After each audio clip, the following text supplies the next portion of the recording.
Hi friends, welcome back. तो आज की इस वीडियो में हम बात करेंगे कि मार्केट फ्राइडे के दिन कहाँ पे मूवमेंट कर सकता है और हमें कौन से की लेवल्स है जो ध्यान रखने हैं, ठीक है। और मार्केट आपका गैप अप, गैप डाउन और फ्लैट के केस में हमें क्या करना है, और कल के दिन मार्केट कैसा रह सकता है, साइडवेज रह सकता है या फिर बुलिश रह सकता है, बियरिश रह सकता है, उसके बारे में भी हम यहाँ पे डिस्कशन करेंगे। तो चलिए वीडियो शुरू करते हैं।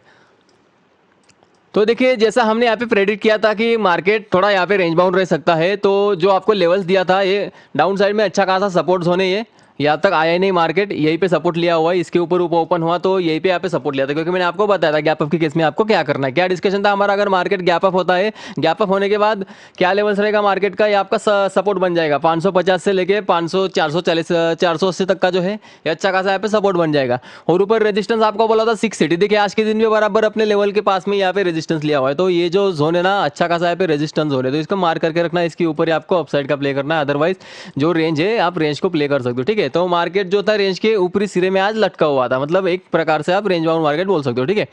जो बोला हुआ था आपको कि मार्केट रेंज बाउंड रह सकता है 2-3 दिन, तो वैसे ही यहाँ पे सिनारियो कुछ दिख रहा है। बाकी कल के दिन के लिए डिस्कस करते हैं। कल के दिन के लिए आपका एक की लेवल्स यहाँ पे निकल के आता है। अगर आपको डाउन साइड का प्ले करना है छोटा मोटा, तो आप इसके नीचे थोड़ा प्ले कर सकते हो। जब मार्केट आपका 550 के नीचे थोड़ा सस्टेन करना शुरू कर दे, तब जाके आप हल्का फुल्का यहाँ पे डाउन साइड के लिए प्ले कर सकते हो। लेकिन डाउन साइड में यहाँ पे आपके अच्छे टारगेट यहाँ पे ज़्यादा मिलेंगे नहीं, क्योंकि ज़्यादा से ज़्यादा आपका 440 या फिर 480 तक के आपको टारगेट बनेंगे, ठीक है। तो ये ज़्यादा यहाँ पे टारगेट्स नहीं बनते, तो डाउन साइड का आप थोड़ा इग्नोर ही करो, और अपसाइड का भी मिल नहीं रहा, ठीक है। तो ये जो है ना, पूरा एक जोन में मार्केट ट्रेड कर रहा है, तो यहाँ पे आप बस स्कैल्पिंग वगैरह कर सकते हो, और कुछ यहाँ पे ज़्यादा एक्सपेक्टेशन मत रखो मार्केट से 1-2 दिन। जब तक मार्केट ये रेंज से कुछ एक डायरेक्शन में ब्रेकआउट या फिर ब्रेकडाउन नहीं देता, तब तक आपको ज़्यादा यहाँ पे प्ले नहीं करना है। तो ये आपका सपोर्ट जोन बन गया, जो आज के दिन मार्केट ने पूरा दिन भर यहाँ पे सपोर्ट लिया था। 44,550 का जो लेवल है, वहाँ पे अच्छा खासा सपोर्ट बन चुका है, और ये आपका ऊपरी रेंज है 680 के आसपास का, ठीक है। तो इसी जोन में मार्केट अभी रह रहा है। तो कल के दिन क्या करना है, कल के दिन अगर मार्केट फ्लैट ओपन होता है, तो फ्लैट की केस में इग्नोर करना है मार्केट को कंप्लीटली। जब तक मार्केट इस रेंज का ब्रेकआउट नहीं देता, आप लोगों को ट्रेड बिल्कुल भी नहीं करना है। ये आप ध्यान रखना, जब तक ब्रेकआउट या फिर ब्रेकडाउन नहीं आता, तब तक ट्रेड नहीं करना। और ब्रेकडाउन कौन सा चाहिए हमें, ये लेवल का ब्रेकडाउन नहीं चाहिए, हमें ये लेवल का चाहिए, क्योंकि यहाँ पे फालतू में आप लोग सोचोगे कि अभी ब्रेकडाउन हो गया है, 500 के नीचे मार्केट जा रहा है, तो चलो पुट बाय कर ले, तो आप फंस जाओगे यहाँ पे। क्योंकि 350 के आसपास में अच्छा खासा यहाँ पे सपोर्ट भी है, 350 से लेकर 425 तक की रेंज अच्छी खासी सपोर्ट जोन है, तो यहाँ पे मार्केट फिर से सपोर्ट ले सकता है। तो इसलिए आपको थोड़ा ये लेवल का ब्रेकडाउन होना, ये नहीं होना, ठीक है। बाकी ये लेवल का जब भी ब्रेकआउट होगा, तब अपसाइड का मिल सकता है। तो अगर मार्केट आपका फ्लैट ओपन होता है, तो फ्लैट के केस में आपको इग्नोर करना है, जब तक कि यहाँ पे ब्रेकआउट ब्रेकडाउन ना मिले। और अगर मार्केट आपका लेट से गैप अप होता है 700 के ऊपर, तो 700 के ऊपर गैप अप होने के बाद आपको थोड़ा यहाँ पे मार्केट को सस्टेन करने देना है। पहले आधा एक घंटा यहाँ पे अगर मार्केट सस्टेन कर जाता है, और अपना ऑप्शन चेन के हिसाब से भी अगर वहाँ पे पुट राइटर यहाँ पे आते हैं, तो उस केस में आप अपसाइड का प्ले कर सकते हो। अपसाइड के आपके टारगेट्स उस केस में बन जाएंगे 44,900 के आसपास तक का पहला टारगेट हो जाएगा आपका, उस केस में 880-900 के आसपास तक का, और सेकंड टारगेट आपका बन जाएगा 44,950 से लेके 970 की रेंज वाला, ठीक है। तो ये दो टारगेट्स के लिए आप प्ले कर सकते हो ऑफ साइड में।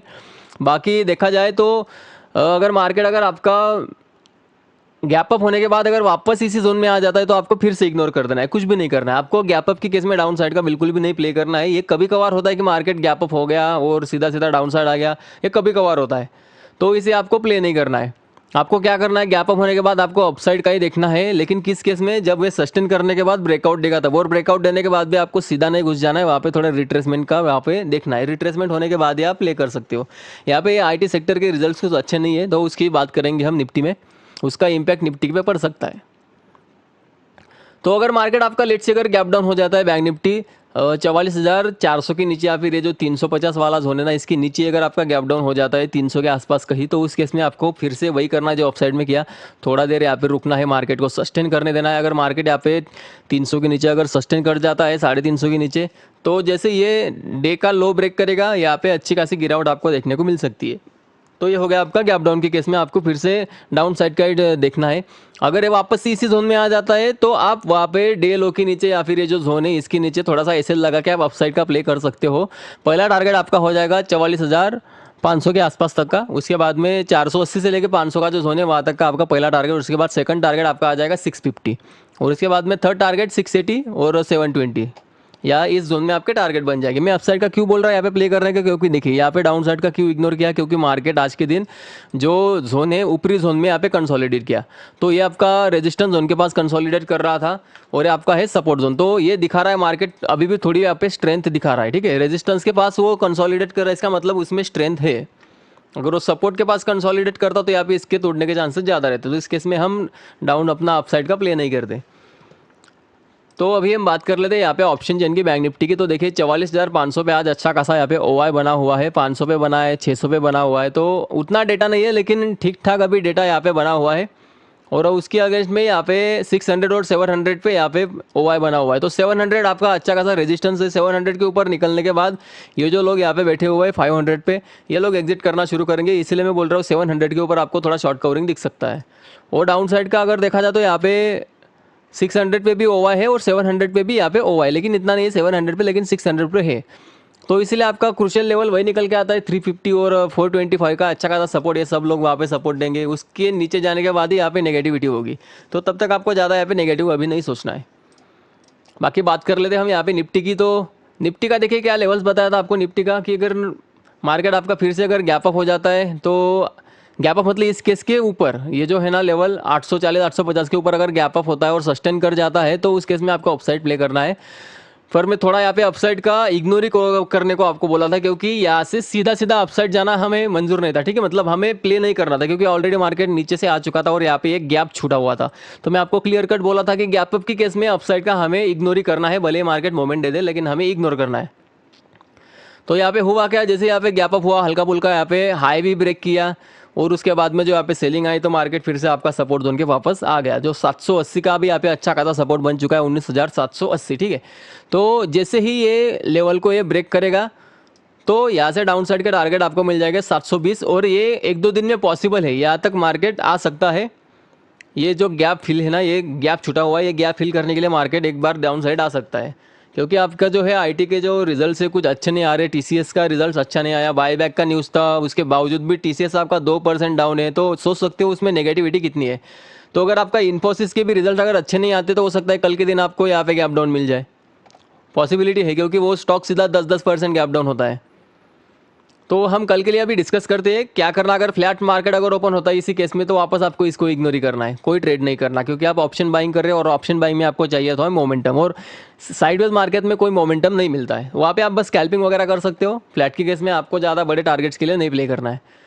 और लेट से अगर मार्केट आपका गैप अप होता है, कुछ बड़ी न्यूज़ आ जाती है अच्छी खासी, अपने इन्फोसिस की रिजल्ट्स अगर अच्छे आते हैं और गैप अप अगर हो जाता है 19,850 के ऊपर, और गैप अप अगर वापस सस्टेन कर जाता है, तो पहला टारगेट आपका इमीडिएट टारगेट बन जाएगा 880 से लेकर 920 तक का एक पहला टारगेट बन जाएगा। उसके बाद में सेकंड टारगेट बन जाएगा जब मार्केट वहाँ पे भी सस्टेन कर जाएगा, तो 19,960 से लेकर 19,970-80 का जोन है, वहाँ तक मार्केट जा सकता है आपका।